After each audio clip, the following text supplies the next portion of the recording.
মানুষ কথা বলতে চাইলে তাকে বলতে দিতে হবে, মানুষের উপর জুলুম করা যাবে না। আদরের ছোট ভাগ্নেকে শেখ হাসিনার বাড়ি ঘুরে ঘুরে দেখিয়ে কথাগুলো বলছিলেন এক মামা। রাজধানীর রায়ের বাজার এলাকা থেকে ভাগ্নেকে ধানমন্ডিতে থাকা শেখ হাসিনার বাড়ির ধ্বংসযজ্ঞ দেখাতে নিয়ে এসেছেন মকবুল হোসেন।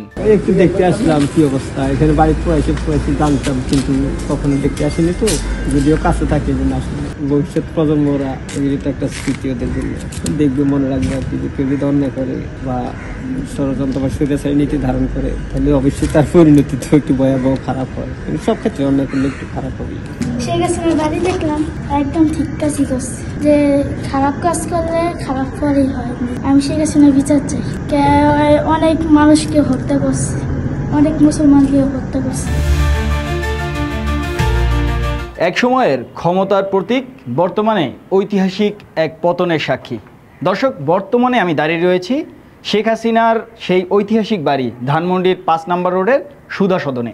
আজ আপনাদের জানাবো এই বাড়িটির কি হাল, বর্তমানে এই বাড়িটি কি অবস্থায় রয়েছে। শেখ হাসিনার পতনের পরে আপনারা অনেকেই জানেন এই বাড়িটি আগুন দিয়ে পুড়িয়ে দেওয়া হয়েছিল, কিন্তু বর্তমান সময়ে এই বাড়িতে নানা ধরনের অপকর্ম, অন্যায়, নানা ধরনের কাজ আসলে চলে। সেই ঘটনাগুলো সম্পর্কে আজকের এই প্রতিবেদনে আপনাদের জানানোর চেষ্টা করব।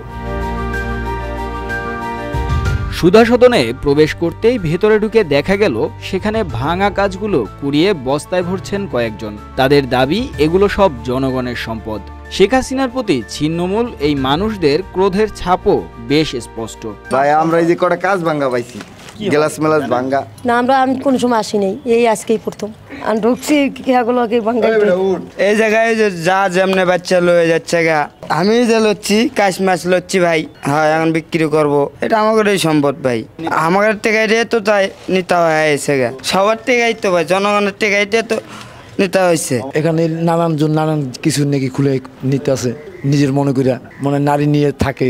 এখন খালি বাড়ি না ভাই, খালি বাড়ি দিকে এখন সবাই যে যেমনি নিজের মনে করে করতেছে, ব্যবহার করতেছে। বাড়িটার দেখে ভালো লাগলো ভাই, বাড়িটা কখনো তো আর আসি নাই, আর দেখি নাই, শুনছি তো এই দেখলাম যে প্রধানমন্ত্রীর বাড়ি, দেখে ভালো লাগলো ভাই। এখন এই বাড়ির অবস্থা অনেক খারাপ, এখানে নাকি অনেক কিছু চলে ভাই। এখানে নেশা, তারপরে মেয়েলি ব্যাপার, এটি নাকি চলে। এক শ্রেণীর ভদ্র বেশি পোলাবান আছে, এগুলি কাঙালি পোলাবান নেশা করে না, সব ওই স্টুডেন্ট, এরা আসে, এরা এসেই ওই সময় কাটায়, নেশা টেশা করে।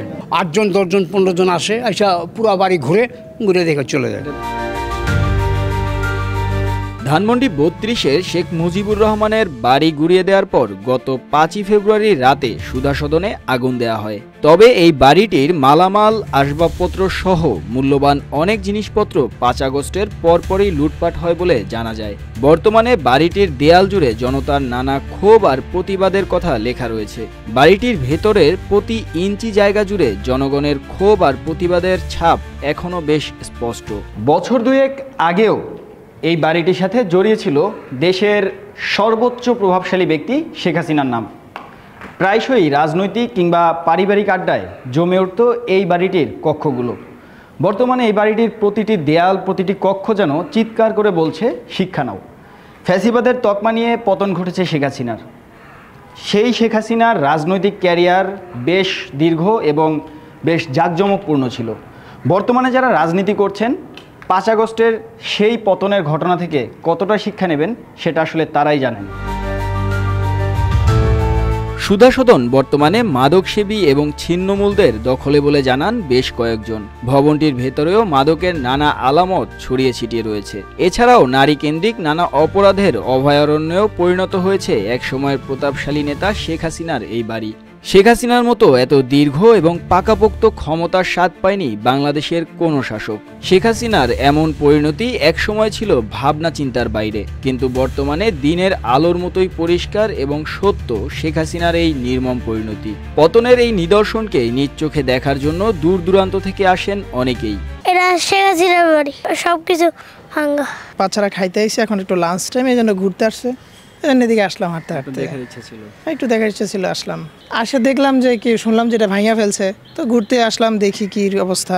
দেখলাম যে অনেকটাই সব কিছু ভেঙে ফেলছে, কিছু নাই দেখার মতো। যে এই ক্ষমতায় আসে সেই মনে করেন যে চুরি চামারির মধ্যে থাকি। তখন বিশেষ কথা হলো যে একজন যদি ক্ষমতা থেকে অনেক বছর থাকার কারণে হয়তো তার স্টুডেন্টরা যেভাবে হোক সরকার পতন হয়েছে, পরবর্তীতে আমরা চাই যে সরকার আসুক না কেন আমরা যেন জুলুমের শিকার না হই, অত্যাচারের শিকার না হয়ে আমরা সাধারণ মানুষ যেন শান্তিতে বসবাস করতে পারি, এতটুকু আমাকে চাওয়া, আর কিছু না।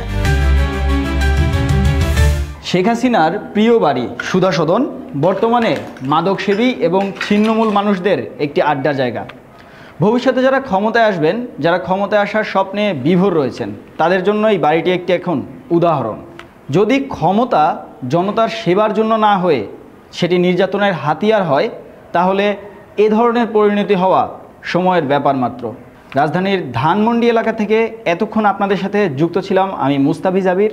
ধন্যবাদ রূপালী বাংলাদেশের সাথে থাকার জন্য।